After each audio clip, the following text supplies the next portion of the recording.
여 변호사님, 예. 송영길 전 대표 얘기가 나왔으니까 같이 또 얘기를 이어가도록 하겠습니다. 지금 송영길 전 대표가 파리에 가 있는데 뭐 7월까지 연구교수 어느 대학에 가 있는 모양인데 지금 돈봉투 사건이 터진 거 아닙니까?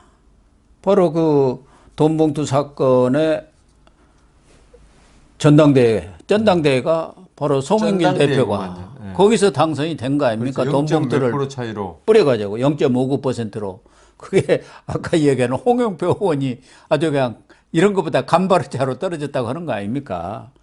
그런데도 자기들은 그 아무 얘기 안 하고 0.73% 가지고 그거는 뭐 줄기차게 이야기하죠. 예. 아주 이 민주당 사람들은 내로남불이 아주 그냥 체질화된 것 같아요. 달인. 네, 제가 볼 때는. 그런데 이제 송영길가 22일 날 기자회견을 하겠다는 거 아닙니까? 예. 이재명이가 지난 17일 날 최고위원회 이 사건이 터진 데 5일인가 4일 지나가지고 마지못해서 사과를 하고 송영길의 조기 귀국을 딱 요청, 네. 헌대로 입을 딱 다물고 있는데 지금 민주당에서는 너도나도 입 달린 사람은 다 송영길 빨리 들어와서 이 사태를 수습하라 하고 있어요. 예. 그런데 또 하나는 송영길가 22일 기자회견 한다니까 그 기자회견 해서는 안 된다. 무슨 말을 할지 어떻게 아느냐. 그런데 송영길을 우선 송영길이 들어올 것 같습니까? 저는 안 들어올 거라고 지금 봅니다. 분위기는 송영길이 처음에는 절대 안 들어간다. 왜 내가 들어가냐. 나 7월에나 들어가겠다고 했는데 이게 민주당 내도 심각하고 뭐 제명을 한다. 출당을 시킨다. 어쩐다 하니까 또 전화를 하니까 알았다 하는 정도로 조금 누그러져서 기자회견에 바로 회견 후에 바로 들어올 가능성도 있다. 이런 얘기도 또 나와요. 제가 볼 때 지금 오늘이 20일인가요? 21일인가요? 21일. 내일 지금 기자회견은 그리고 송영길 전 대표가 예. 이렇게 시간을 사실 좀 끌었지 않습니까? 이 사건 터지고 나서 그거는 왜 끌었냐? 아마 이게 지금 단순한 문제가 아니고 더불어민주당 전체가 지금 관련돼 있는 그런 문제이기 때문에 더불어민주당과 지금 조율을 엄청나게 했을 겁니다. 네, 그렇겠죠. 어떤 말을 해야지 가장 민주당의 피해가 적고 그다음 그러면서 송영길 전 대표도 가장 피해를 적게 받고 피해라게 좀 말하기 뭐한데 어떤 사법 리스크가 적고 타격이 적은 쪽으로 하겠죠. 또 이게 이재명 대표하고도 관련될 가능성이 왜냐하면 둘이는 거의 뭐 그럼요. 정치 공동체고. 366이라고 그래야 되나요? 어떤 정치에 그렇죠. 있어서. 예. 그럴 정도로 밀접한 관계에 있단 말입니다. 그래서 송영길 전 대표의 어떤 이런 여러 가지가 드러날 때, 전당대회 문제만이 아니라 이게 나중에 대통령 후보 경선 문제까지 전부 다 연관된다면은, 이거는 보통 일이 아니거든요. 그렇기 때문에 지금 더불어민주당의 율사들, 그리고 송영길이나 이재명도 율사니까 지금 여러 가지 그 대안을 내놓고 검토하고 있을 겁니다. 그래서 22일로 한 것 같고요. 제 생각에 지금 아까도 조금 잠시 말씀드렸는데 송영길 전 대표가 쉽게 들어오지는 못할 것이다. 완전히 무슨 사태가 어느 방향으로 정리되고 나서 뭐 구속이든 아니든 간에 지금 미정인 상태에서는 안 들어올 그렇죠. 것이다. 지금 검찰에 뭘 갖고 있는지 어떤 방향으로 가는지도 지금 불분명하잖아요. 전혀 불하고 괜히 이게 나중에 우리 어디 하영재 의원처럼 구속영장 기각되는데 그런 거 봤는데 괜히 이재명 노웅래처럼 체포동의안 부결돼가지고 손해 많이 받지 않습니까? 그러니까 송영길 대표로서 이게 검찰에서 어떻게 자기 그게 증거가 확실한 게 없어가지고 아니면 이정근 씨라든가 이런 게 나중에 잘못돼가지고 자기는 살아날 수 있는데 무심코 들어왔다가 이게 잘못되면 큰일 나거든요. 그래서 더군다나 송영길은 큰 배지도 없어서 체포동의안도 필요 없어요. 그러니까 이게 구속시키면 바로 들어가 버려야 해요. 본인이 사태의 전개 방향이 확정되기 전까지는 안 들어온다. 구속이든 하고 그걸 문제 삼는 게 아니고 지금은 아무것도 지금 아직은 확실하게 사법 처리에 관해서 정해진 게 없지 않습니까? 예, 그렇죠. 그리고 우리 검찰에서 지금 범죄인 인도 요청한 것도 아니고 그래서 송영길과 더불어민주당은 이 사태를 될 수 있는 축소하고 그다음 검찰의 어떤 압박 가할 수 있는지는 모르겠지만 최대한 압박 그리고 정치적인 탄압으로 몰고 갑니다. 지금 안 그래도 송영길 전 대표도 정치 탄압 항상 정치 탄압이라고 더불어민주당 그러기 때문에 별 이제 신선한 감은 없는데 여하튼 그런 식으로 프레임을 짜가지고 국면 전환 그리고 지금 윤석열 대통령이 뭐 어제도 러시아 저 우크라이나의 무기 제공 때문에 상당히 곤혹을 겪고 그런 식의 어떤 그 우리나라 정국이 어떤 소용돌이 쳐서 자기 일은 아주 조금 이렇게 시야에서 뒷전으로 갈 때까지 하든지 여하튼 제 생각에는 제일 중요한 거는 그렇지만 어떤 사법 처리나 증거의 그 어떤 존재에 관해서 확실하게 조금 확실까지는 아니지만 검찰이 함부로 쉽게 나를 처리 못할 것이다. 제일 그 사람 중요한 구속입니다. 예. 그렇게는 못할 것이다. 증거상.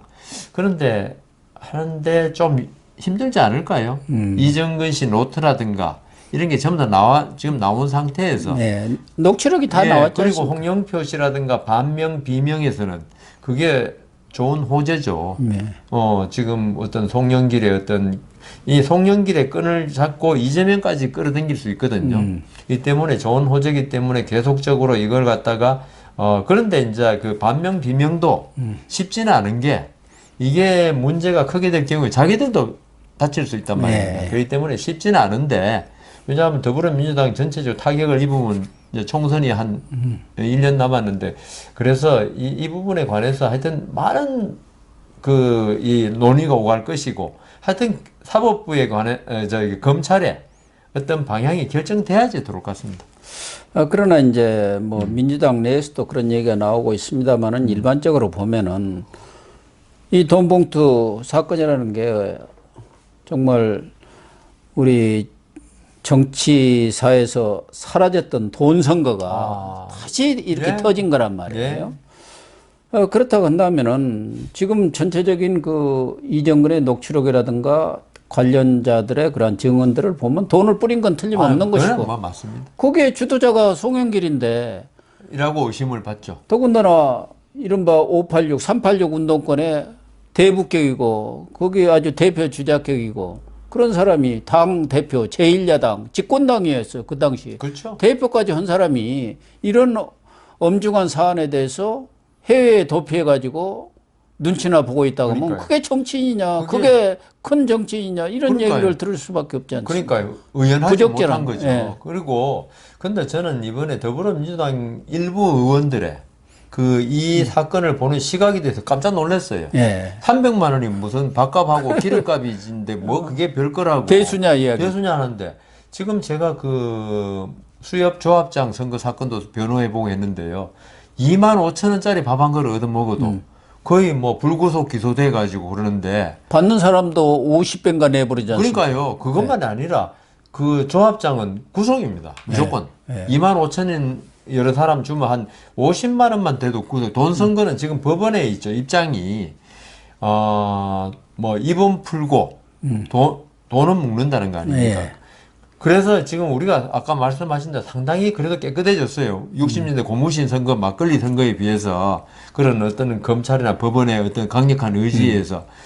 그런데 아까 말씀하신 대로 집권당 대표 선거에서 이렇게 300만 원, 그 사람들한테는 진짜 밥값하고 기름값밖에 안 될지 몰라도 이 큰 돈을 뿌리는 데 대해서 무감각해진 거. 네. 이게 대장동 사건 1조 도덕 2천억이라든가 도덕 불감증에 걸려버렸어요. 그래서 저는 이 사람들이 돈을 300만 원 받고 이게 중요한 게 아니고 지금 우리나라 거대 야당 이런 당의 그 구성원들이 이런 돈 뿌리는 것에 대해서 무감각해졌다는 거 그거는 결국은 도덕심이 마비됐다는 거거든요. 어떤 준법의식이라든가 이런 분들이 파탄 난 거죠. 도덕성의 파탄이. 그러니까 아까 말씀하신 내로남불 이게 나오는 거예요. 내로남불이라는 게 도덕심의 가장 그 나쁜 형태 아닙니까? 나는 너는 잘못한 거 비난받아야 되지만 나는 같은 잘못을 해도 나는 비난해서는 안 된다는 거 아닙니까? 이런 걸 보면은 더불어민주당의 지금 어떤 정치에 대한 태도, 돈에 대한 태도 이런 게 너무나 지금 부패해 있다. 이런 사람들이 정치를 계속할 때 우리나라가 과연 어디로 갈 것인가? 저는 걱정이 그게 더 걱정입니다. 그런데 특히 이재명 체제가 들어서면서 지금 그런 그러니까요. 현상이 심화되고 아니, 있어요. 당대표란 사람이 예. 뭐 몇천억 이런 거 의혹을 받고 있는데 과거에는 300만 원 돈이 DJ 시절이라든가 노무현 때만 하더라도 이런 문제가 생기면은 난리 났지요. 그러니까요. 당장 출당을 하고 제명시키고 당 진상조사단 꾸리는데 이번에는 진상조사단도 일체 안 꾸리고 뭐 검찰한테 맡겨 검찰에서 공정하게 해주세요. 지금까지 검찰 그렇게 조작 왜곡 수사한다고 해놓고는 이런 일 생기니까 거기다 딱 떠넘겨버리지 않습니까? 그러니까 이게 결국은 이 사람들의 그 윤석열 대통령 취임 때도 프레임. 그러니까 윤석열은 0. 아까 7%로 당선된 대통령이고 그러니까 친일 대통령이고 이런 프레임이 통하니까 이렇게 나쁜 대통령이 있는데 우리가 뭐 좀 잘못했기로서니 여기에 대해서 왜 비난하냐. 지금 그거 믿고 있는 거예요, 보니까. 오로지. 그래 계속적으로 윤석열 대통령이 요만한 것만 있어도 계속 비난하고 이런 게 지금 국민들한테 먹혀 들어가고 있다. 그렇기 때문에 윤석열 대통령이 잘못되어 있기 때문에 우리의 잘못은 거기에 비해서는 아무것도 아니다. 이런 프레임을 계속 적용해가지고 그걸 또 믿고 있는 30%가 있으니까 이 사람들이 이렇게 뻔뻔스럽게 나올 수 있는 300만 원을 갖다 주고 300만 원이 밥값이라고 할 수 있는 그게 별거냐라고 말할 수 있는 그런 마인드가 나오는 거거든요. 아무튼 뭐 이재명 입장에서는 송영길의 입도 막아야겠다 그런 생각을 하고 있는 모양이에요. 그래가지고 기자회견 그것 자체도 막아야 한다. 그 자리에서 또 무슨 일문일답 하다 보면은 돌출 발언 돌출 발언 하게 될 경우 또 어떤 파문이 일어날지 네. 모른다. 뭐 이런 거고 누가 가서 빨리 데려와야 한다. 뭐 이런 얘기까지도 나오고 있는 것 같은데 송영길 자체도 유인태 전 국회 사무총장도 얘기를 했던데 부질구라질하게 그렇게 하지 말고 정계 은퇴해야 한다. 사실상 송영길은 정치 생명은 끝난 거 아닙니까? 끝났죠, 이번에. 처신을 이런 때 깔끔하게 해야 하는 거 아닌가요? 그러니까요. 그러니까 야권 그래서 송영길 그러면 5선이고 네. 상당히 중진이 또 변호사고 집안이 전부 다 법조인 집안입니다. 그렇죠. 또 운동권 예. 출신 아닙니까? 그래서 상당히 그 참 좋은 집안으로 평가를 받았었는데 결국 송영길도 똑같네. 네, 돈 앞에 지금 돈 무너지는. 앞에서는 뭐 송영길이 아니라 송영길 누구라도 선생이라도 무너졌네. 이런 게 나오면요. 송영길 자체의 문제만 아니라 이때까지 그 국민의힘 전신, 한나라당 이런 데 대해서 돈봉투 선거, 그다음 차떼기 선거 이런 걸 비난했던 자신들의 이번에 사실 그런 돈 선거는 어디든 다 있었습니다. 네. 그 뭐 여당 야당 가리지 않고. 그런데 그걸 비난했던 데가 자기들의 치부가 백일하에 드러나니까 그러면은 송영길 전 대표로서는 이제 말씀대로 더불어민주당을 더 이상 그 구렁텅이 앞바다에 살아남기 위해서는 자기가 탈당해도 읍참마속도 아니죠. 읍참마속은 좋은 뜻입니다. 네. 본인을 갖다가 멸사봉공? 그것도 좋은 뜻인데 뭐라고 그래야 될지 모르겠는데. 선당우사라고 하지 않습니까? 그것도 좋은 뜻이거든요. 이게 좀 좋은 뜻의 말밖에 없는데 예. 본인이 그 어떤 농계라고 그것도 좋은 뜻인데 이게 할 말이 없는데 본인이 빨리 들어와가지고 예. 잘못을 이게 사실 돈 받은 건 누구든지 다 지금 다 이제 다 드러났어요. 석고 대제하고 예. 본인이 몰랐다 하더라도 예. 마찬가지예요. 몰랐다. 정계 그래 은퇴하겠습니다. 정계 은퇴하고 진짜 우리 더불어민주당 살려주십시오. 앞으로 이런 일 없을 겁니다. 이렇게 해야지. 파리 한국에서 열 몇 시간 비행기 거리 그 멀리서 그냥 구두탄이나 날리고 마치 정치 탄압이라고 해가지고 윤석열 대통령이 무슨 그 검찰을 동원해서 자기를 잡으려고 한다. 이런 식의 언사를 하고 또 한국에서는 거의 동조해가지고 300만 원 받은 게 뭐 대수냐. 이런 식의 정치를 한다는 거. 그거는 국민의힘에 옳고 그르고 윤석열 대통령의 인기가 있고 없고 이런 게 문제가 아니고 그거는 그렇죠. 절대적으로 평가해야 된다. 더불어민주당 자체를 절대적으로 놓고 해야지 상대하고 비교해가지고 뭘 그 이야기할 지금 상황이 아닌데 그게 정말 큰 정치인으로서 안타까운 일입니다. 송영길뿐만 아니라 뭐 늘 나오는 얘기입니다만은 이른바 386 지금은 뭐 86 운동권이라고 줄여서 얘기합니다만은 이 송영길 하면 86 운동권의 대표적인 사람이고 네. 이인영이라든가 윤호중이라든가 김태년 다 장관 지내고 원내대표 한 사람 다 입 딱 다물고 그러니까 뭐 더 민초라든가 초선 의원들 성명내니까 인상 쓰고 다니더라는 거 아닙니까? 뭐 그런 짓 다 하고 있냐고. 그게 더 그러니까 나빠요. 더 나쁜 거고. 네. 우상호 이 의원 이 사람은 요새 뭐 계속 언론을 많이 타니까 이 사람도 그 얘기 아닙니까? 조사도 없이 나가라고 하면 어떻게 되느냐? 아직 아무것도 나온 거 없지 않느냐? 결과를 보고 나가라 해야지. 정치에서 그렇게 하면 됩니까? 정치인이. 그러니까요. 그렇게 똑같은 거예요. 우상호도 요 대표적인 운동권 아닙니까? 아니, 한명숙 전 총리나 이런 사람 대법원 판결 받아도 역사가 평가할 것이라고 그 사법부 판결을 우습게 여기는 사람들이 이럴 때는 왜 그 검찰 법원의 판단을 못 받아봤으니까 이게 괜찮다고 그런 겁니까? 그러니까. 말이 안 되잖아요. 또 하나는 뭐 누가 뭐라 해도 아까 얘기한 대로 이재명과 송영길은 거의 뭐 한 몸이나 다름없는 사람들 아닙니까?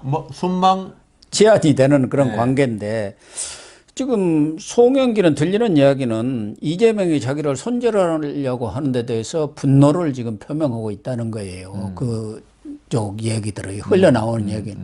아니 내가 지역구까지 물려주고 부모 자식한테도 안 해주고 형제한테도 안 주는 지역구를 금배지를 달아주고 거기다 당대표 만들어주고 당 또 대선 후보까지 만들어 준 거 아닙니까? 송영길이가 대표돼 갖고 이낙연이가 물먹은 거 아니에요. 결과적으로 그렇죠. 보면은. 그런데 이렇게 딱 어려움 당하니까 토사구팽 하는 것에 대해서 분노를 표명을 하고 있다는데 두 사람이 실질적으로 뭔가 짜고 이렇게 뭘 하는 건지 아니면은 이재명의 아주 냉정하고 비정한 사람 아닙니까? 나한테 불리한 거 있으니까 너는 끝. 너 스스로. 김문기 씨 한다 하는 거 보면은 유동규. 그런 생각이 나죠. 그래서 지금 고 교수님 답을 다 말해버리셔가지고 그런데 두 가지 다 있을 수 있죠. 어떤 시선 돌리기. 그러니까 둘이서 마치 싸우는 듯한 모습을 보임으로써 정치 탄압도 검찰의 정치 탄압도 되지만 내가 지금 국회의원도 아니고 당권도 없으니까 이렇다 이런 모습으로 끌고 가면서 자기 잘못을 갖다가 호도하기 위한 그러니까 캐모플라지라 그러죠. 카모플라지. 캐모플라지. 그런 캄프라치라고 하죠. 우리는 쉽게 얘기해서. 한데 우리 정확한 발음은 캐모플라지라고 그러는데 그런 전략일 수 충분히 있죠. 왜냐하면 워낙 노예하고 단수가 높은 정치인이기 때문에 충분히 이걸 이재명하고 싸우는 모습 보면 남의 집 불구경이 제일 재밌지 않습니까? 그런 식으로 되는 그런 있고.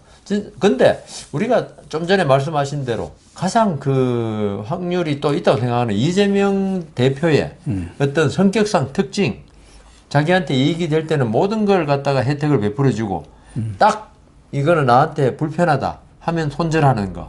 뭐 그런 걸 많이 봐왔고. 그러니까요. 그리고 이재명 대표는 제가 뭐 항상 그러지만 성장기에 너무 고난을 많이 겪다 보니까 자기가 살아남는 부분에 있어서는 아주 촉이 발달하고 특기가 발달한 분이기 때문에 우리가 생각할 때는 자기한테 지역구도 물려줘, 당대표도 해줘, 그다음 경선도 룰을 하면서까지 해줘. 그러면 도저히 배신 못할 것 같지만 이재명 대표의 어떤 제가 김문기 씨랑 유동규 씨 이런 걸 보면요.